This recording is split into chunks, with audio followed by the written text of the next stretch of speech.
Hello, this is Dr. Robert Bates from Leominster Chiropractic Spine and Injury Center, as well as from the Concussion Center of Fitchburg. Today we're going to discuss what the prognostic factors are that are negative in a type of whiplash injury. First of all, whiplash injury is, of course, an acceleration-deceleration injury where the neck is hurt, and we have covered that in other videos.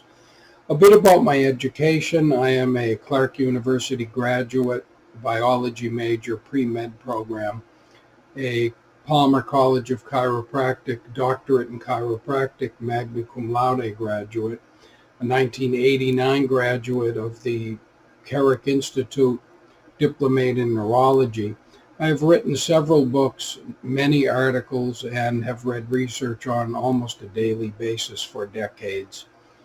I am also the CEO of the new company which has been started, Ocular Integration Systems, which develops products to reduce people's post-concussive syndrome.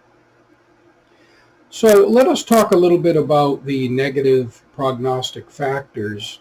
First of all, being hit from behind is a negative factor for outcome assessment, and it's because it kind of follows Murphy's Law.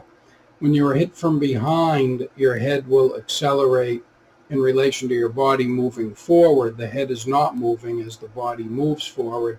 Stair steps through the cervical spine, creating injury.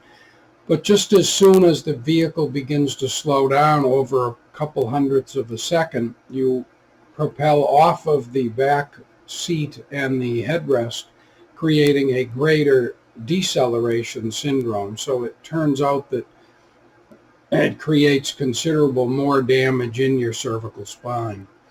The pulse of acceleration, a heavier vehicle hitting a lighter vehicle, causes tremendous damage, increase, and is a much more negative prognostic factor. The fact that the vehicle is heavier, you have to understand physics, but it is the pulse of acceleration that causes the damage.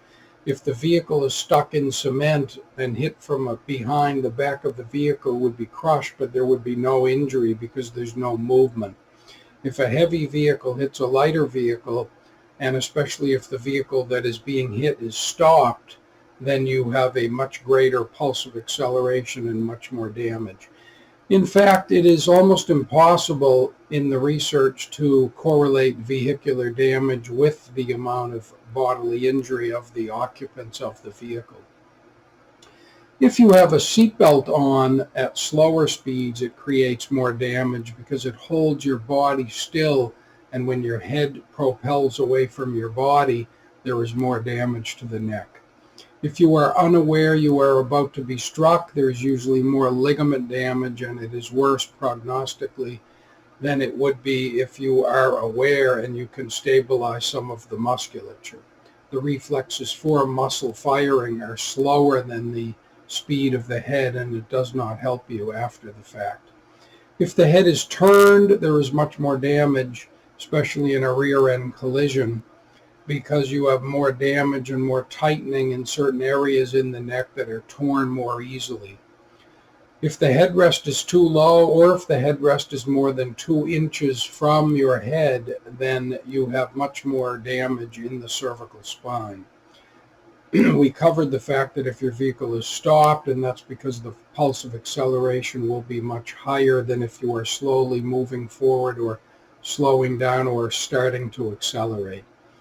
Another factor that is very often misleading to people is if you have pre-existing degenerative changes, if you are female, if you are older, then the anthropometric measurements of your body and the fact that you already have dysfunctional joints that are torn more easily.